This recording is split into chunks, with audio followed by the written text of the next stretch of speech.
But right now, let's go to the phone lines and talk to our friend Mickey Gall, who we spoke to just a couple of weeks ago as he was preparing for his return. Big fight for him in Lincoln on Saturday.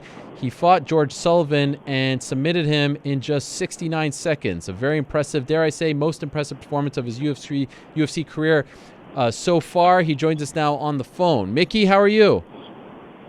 Good, bro. What's up? Congratulations on the win. Would you agree? Was that the best performance?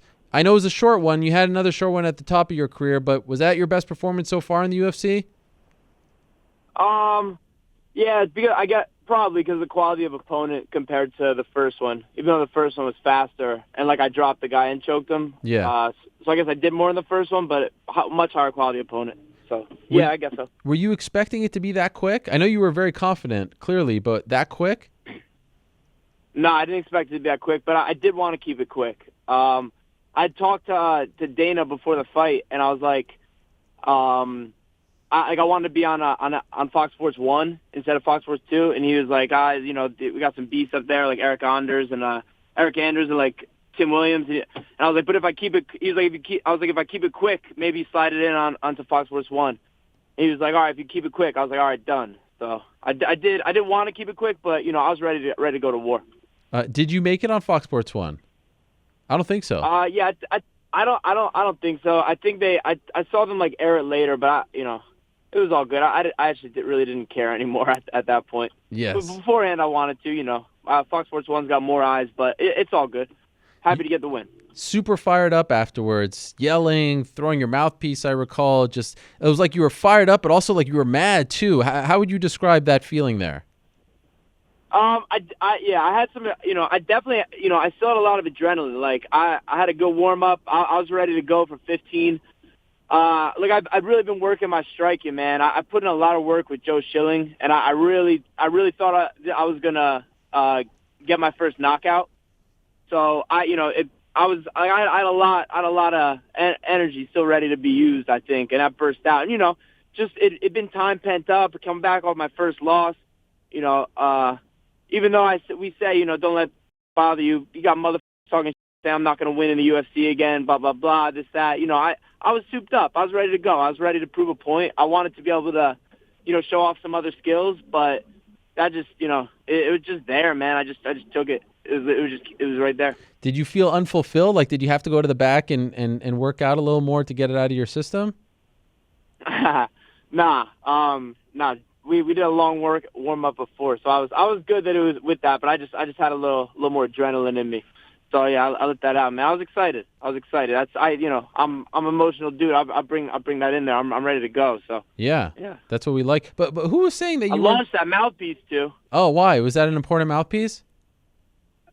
No, it wasn't important. I mean, I launched it, but it was cool that someone, the person who caught it, they emailed me and sent me a picture with it, and it was like, oh, I'm your biggest fan. I caught your mouthpiece, blah, what? blah, blah. So I thought that was really cool. Wow. Are they going to give it back? No, hell no. That's theirs. That's amazing. How did they find your email address? I think it's listed. Oh, okay. Well, that's nice of them to do that. Yeah. Nice of them to actually reach out to you. Who, by the way, was saying that you're not going to win again in the UFC? No, it's just same stuff we talked about last time. Oh, fans and stuff. Okay.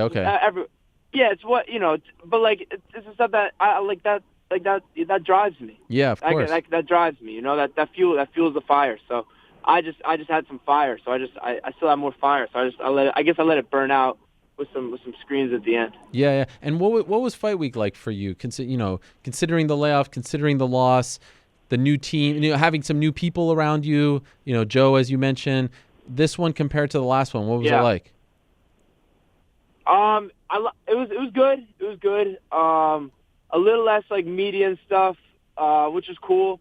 I felt really good. My, I came in a little heavier, and I took advantage of the weight cut a little more. And I felt great. I was 195 later that day, and when I got to the arena, which is nice. Coach BZ helped me out a lot with that, and Dr. Mateo helped me out a lot with my nutrition and my making the weight and stuff. Coach BZ helped me a lot. But, so I felt good, man. I got great work with Schilling and Eve and my coach David and Diggs. man, Eve and Joe are a huge addition. Like, you know me, I keep it real, but like Joe's like the realest motherfucker ever. Like he's like he'll say the truth, like no matter what. He's himself, no matter who's around him. He always like speaks his mind. It's helpful. You know what I mean? It's a dude I admire. And Eve he drops a gem every day. I get like a whole lot of great info from him. So I'm just really happy about it. You know, I got good people around me, always have, and I'm really happy with the new additions. You mentioned last time we spoke a couple of weeks ago that in the locker room at MSG you felt a little off. This time, how did you feel in the locker room? Well, I didn't have to take a so it was pretty good. That was the problem? Yeah. Oh, it just came at the wrong time. Exactly, man. Was it nerves? When I was supposed to go rocking, you know? Was it nerves, or was it just something you ate, or just bad timing? I think it was bad timing.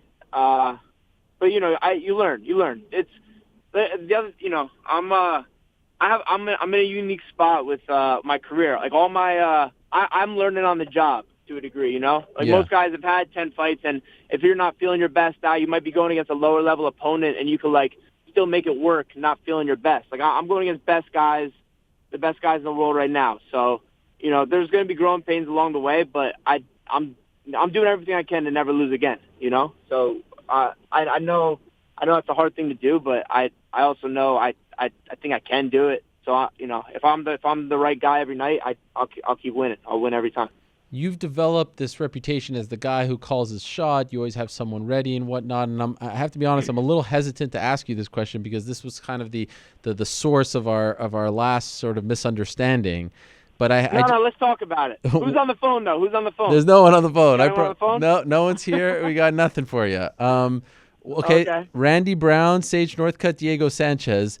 I was left a little bit. I was left a little bit confused by that one. Could you explain why? Though I mean, obviously we know about Sage and you beat Sage. Randy, we know. Diego, okay. Why those guys? Why that one? Okay, I'll tell you. Those are 3 fights. I think they'd be fun. I figure, look, I want to fight before Christmas for sure. So I figure instead of locking myself in with like when I called out Dan Hardy and he never come back to fight, like I'm ready to go now. I want to fight a lot. I want to be active. So I'll give you guys multiple choice. Let whoever they want to do. I want to fight, you know, Randy because that, you know, I want that fight. I figured since I'm asking for a rematch, I'll offer a rematch too. And if Sage wants some, which I don't think that one will happen. No. I don't think he wants to do that one. But but the one I want the most, man, I'd like Diego Sanchez. That dude's a legend, and I'd love to fight Diego Sanchez. So that's the one I'm hoping. He's got to fight next week. That could get lined up perfectly, and I think you know if he wants to do it, I'd love to fight a legend like Diego Sanchez. That's the one I think I'd like the most. That's the one I'm kind of pushing for. Do you think the other two, you know, if Diego won't sign it, but I'm sure they'll offer it to him. So if he doesn't sign it, maybe one of those other two or whatever. Do you think, in hindsight, if you just would have called out Diego, it would have been received better as opposed to calling out 3 people? Nah, they all heard. Yeah. And they're hearing this now. Man, Ariel, a lot of people listen to your show, bro. Everyone's like, "Oh, I was just listening to you on Ariel, so just listen to you on Ariel, so you're doing good, man." Oh, I appreciate that. Thank you. I appreciate that. Yeah. And what about, you know, since you know me, I like to keep it real. You like to keep it real. That's why I love you. Diego's lost his last 2 in a row. You're a young stud on a roll. You just annihilated your opponent. I almost feel like it's not, you know, I don't know. It doesn't make me feel 100% comfortable. You know what I'm saying?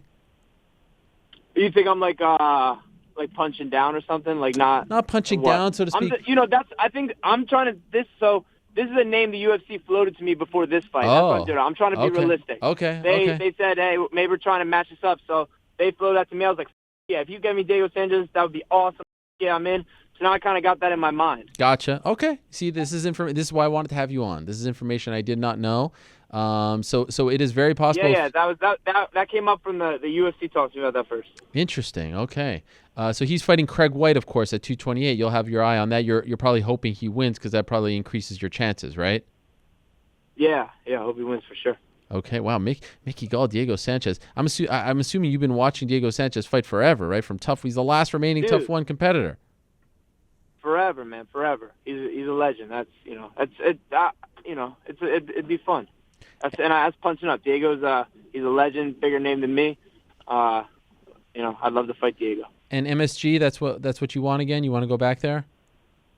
Yeah, I'd like to get back in the Garden. That'd be cool. Of course. Jersey boy right there. So now, okay, so let's say you do get a fight at MSG.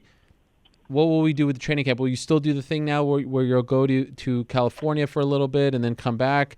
Since it went so well for this fight, have you thought about that yet? Yeah, I'll be in Jersey for the next couple weeks. I got LJ Raboli, Chris Gritalo, and Russ Corbel fighting September 22nd. And then I'll be bouncing back out to L.A. and doing the rest of my camp out there. I need L.A., man. That's good for me. Being around Joe Eve, Jason Manley. I don't know if you know Jason Manley, but Jason Manley is one of the best coaches, too. He's tremendous. I love that dude, and he's helped me out incredibly. Wow, this is real. I feel like that you have a whole new lease on life here in your career. You seem, you're always kind of energized, but you seem very pumped. Like you're still a bit on a high from Saturday. Yeah, man, it feels good, bro. I got that little, got the dirt in my shoulder off a little bit. Prior to that fight against Randy, when's the last time you lost at something? I've lost in jiu-jitsu tournaments and stuff. I lost on points, but yeah, that was the first time I ever lost a fight, like a fist fight, and it was on TV. Yeah, and so it must be nice to be back on. It was. So yeah, it's nice to win a fist fight, even though I didn't get to throw too many fists. Yeah, same thing. Yeah. What was Lincoln like? What did you think of it? Like, it was cool. It was like a college town. It was cool. It's a cool city. It's like a city, but there's like no traffic and stuff. It was nice cruising around, man. I'm in Nebraska. Was that your first time there? Yeah, for sure. I never heard someone talk about Nebraska in that particular way. Yeah. And you spoke to Dana. You guys are still good. You guys are still boys. He loves you. Yeah, of course. Yeah. That's your guy. I mean, he you're a product of his show, so he's always going to back you, I feel like. Yeah, hell yeah, man. He put me here. He made a big dream come true. So I'm gonna make that guy proud. Did you say anything to George after the fight? I know you thought very highly of him, and you've been watching him for a while. Did you say anything to him after? Yeah. I told him he's a Jersey legend. He's a dude I looked up to, and he was like, take it over for me. So. Oh. I'm gonna. Wow. You think he's done? No, I don't know. They're just, new dog on the team. Sure. That is you. Welcome back, Mickey. Yeah, buddy. Good to have you back. Thank you, Ariel. Congrats on the win. Thanks, bro. And I owe you a visit in studio. I'll pay you back soon. Yeah, let me know, bro. All right. We'll talk to you soon. Thank you, Mickey. Congratulations. Thanks, brother. Bye. There he is, Mickey Gall. Fired up on Saturday. Big win over George Sullivan. Rear naked choke, 69 seconds, takes his mouthpiece and throws it into the crowd. And then someone emails him. How about that? How nice. What mentions they have over there in Lincoln. That was great.